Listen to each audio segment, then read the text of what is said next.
Un drame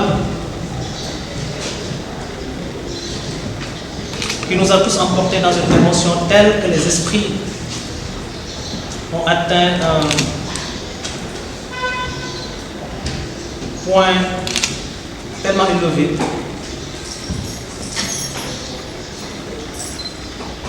que les soubresauts continuent encore à se sentir sur certaines parties du territoire national.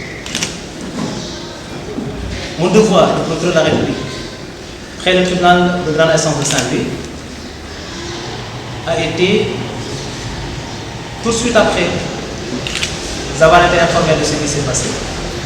d'ordonner l'ouverture d'une enquête. À chaque fois qu'il y a un mort, naturellement, tout le monde est choqué, tout le monde est atterré. Je vous demanderai par conséquent de bien vouloir observer, ne serait-ce que quelques secondes de silence pour vous permettre de nous incliner pieusement devant la mémoire de ce jeune famille.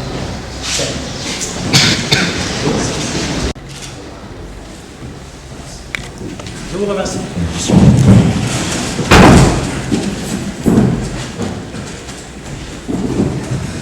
Fallou Sène est né le 15 mai 1993. Il nous a quittés le 15 mai 2018. Il est mort le jour même où il devait fêter son 25e anniversaire. Ce qui s'est passé est lourd à porter, aussi bien pour sa famille, aussi bien pour les autres membres de la population de ce pays, mais aussi et surtout pour les autorités judiciaires que nous sommes. Notre devoir nous appelle à agir à l'endroit de ceux qui ont posé les actes qui ont abouti non seulement à ces affrontements, mais qui également ont dégénéré pour aboutir à la mort de ces gens. Lorsque nous avons été informés de ce qui s'est passé, à la suite d'affrontements très violents ayant intervenu, comme je l'ai dit tout à l'heure, entre les forces de défense et de sécurité et des étudiants, notre devoir a été de prendre les choses en main et d'ordonner l'ouverture d'une enquête, ce qui a été fait. L'enquête a démarré hier et a été l'occasion pour le commandant de la brigade territoriale, la gendarmerie, à qui je l'ai confié, de procéder à des auditions qui sont en cours. Il a adressé, juste après avoir été informé du décès, une réquisition au médecin de l'hôpital régional de Saint-Louis, qui, dans ses conclusions, nous parlait déjà d'une mort dont les causes étaient encore non déterminées, mais tout de même, il précise dans une parenthèse, contenu sur ce certificat de genre de mort qu'il a établi, qu'il avait constaté une plaie par arme à feu au niveau du bassin. Ces résultats qui nous semblaient insuffisants nous avaient amené à adresser une nouvelle réquisition à un médecin légiste en service à l'hôpital de Dantec pour qu'une autopsie soit opérée en bonne et due forme.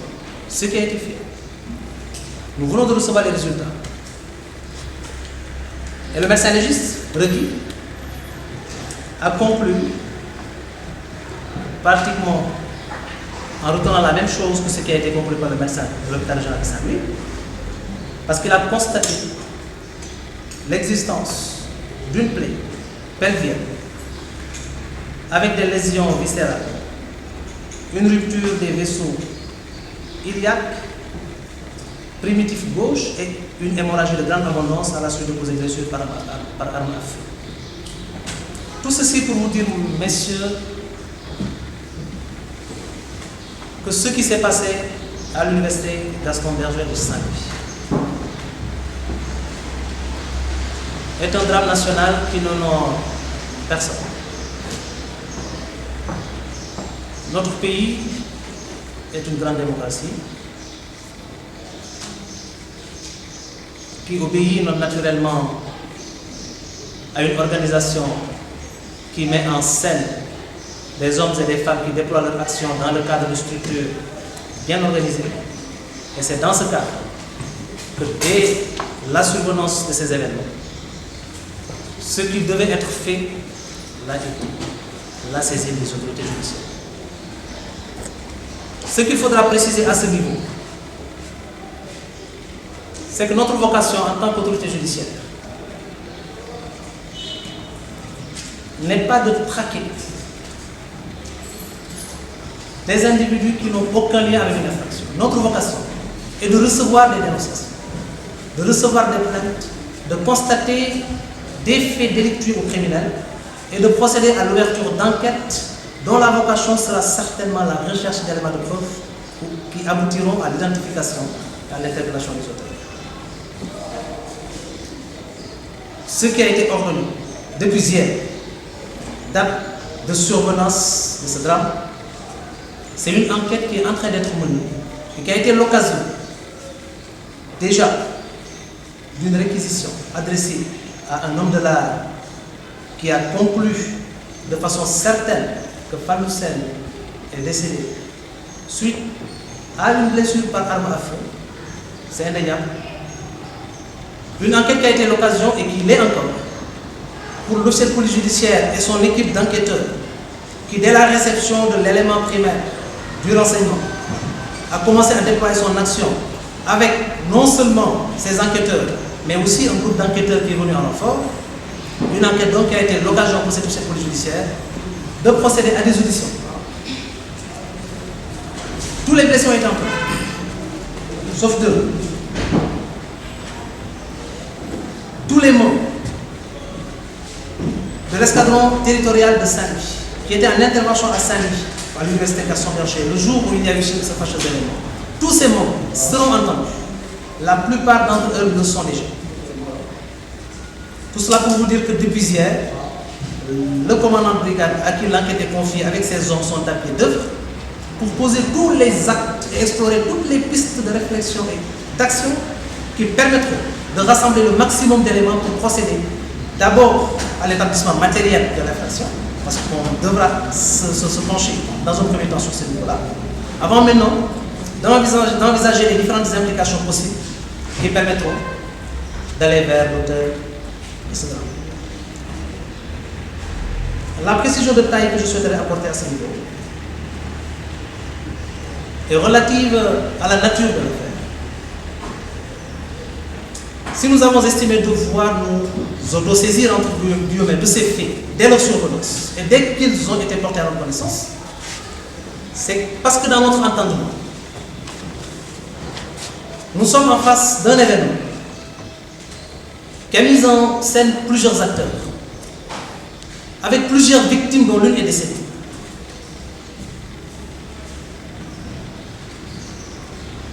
Tous ces acteurs sont impliqués à un niveau ou à un autre, avec des degrés d'implication qui nous obligeront forcément à enquêter d'abord du côté de l'identification de l'auteur du coup qui a été fatal à Fallou Sène, mais aussi de l'identification des auteurs des différents saccages qui ont eu pour cible des édifices publics. L'enquête est en cours, elle se poursuivra et arrivera certainement à son terme au plus tard à la fin de cette semaine. À cette date, si les éléments d'enquête, les éléments d'investigation qui auront été valorisés auront permis d'asseoir matériellement les différents faits qui pourraient receler les différentes qualifications à la loi pénale, caractéristiques d'incrimination qu'on pourrait retenir éventuellement contre les potentiels auteurs de tels faits, et si ces mêmes éléments valorisés permettront d'établir suffisamment de pistes qui nous mèneront vers le ou les auteurs de tels faits, et si tous ces faits mis les uns dans les autres nous permettront d'asseoir la nature ordinaire de l'infraction, le parquet de Saint-Louis retiendra sa compétence, continuera à approfondir et à élargir la sphère d'enquête pour saisir l'autorité judiciaire à qui la tâche d'approfondir l'enquête et qu'on appelle juridiction. Ce dossier-là, qui se chargera de faire son information. Si par contre, à la fin de notre enquête, qui est en cours, et comme je vous l'ai dit, qui s'achemine tout droit vers sa clôture, parce que nous avons commencé désir seulement, mais avec une volonté et un engagement de la part des enquêteurs, tel que nous sommes en droit d'espérer qu'il sera clôturé plus tard à la fin de cette semaine, si à cette année, tous les éléments, ou la plupart d'entre eux, nous permettront de retenir que l'auteur probable de l'infraction et durant les forces de défense et de sécurité qui étaient intervenues, le droit et la loi nous assujettit en tant qu'autorité judiciaire à l'obligation de donner corps au principe de la présomption d'innocence. Si ces faits nous mènent, parce que nous n'avons personne comme ça, nous enquêtons en élargissant la sphère d'action, de réflexion, d'investigation vers toutes les pistes. Si l'enquête nous mène vers l'identification d'un auteur qui serait dans les rangs d'un corps, la gendarmerie notamment pour ne pas la nommer, vers donc un membre de ce corps qui, par son statut militaire, ne nous permet pas, en tant qu'autorité judiciaire d'une région qui n'a pas de compétence en matière militaire, si l'enquête révèle donc que les faits sont de nature militaire, à la fin des investigations, nous finirons par la formalisation de la procédure à travers un procès verbal d'enquête que l'enquêteur nous fera parvenir et qu'on fera naturellement parvenir à M. le procureur de la République, près du tribunal de grande instance, en place de Dakar, seule compétence sur toute l'étendue du territoire national sénégalais en matière militaire. Pour résumer,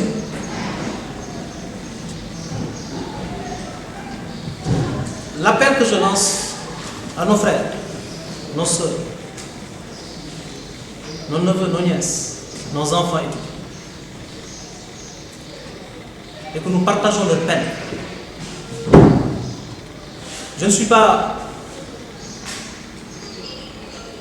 une autorité judiciaire qui vit au-dessus, en dessous ou hors de la société.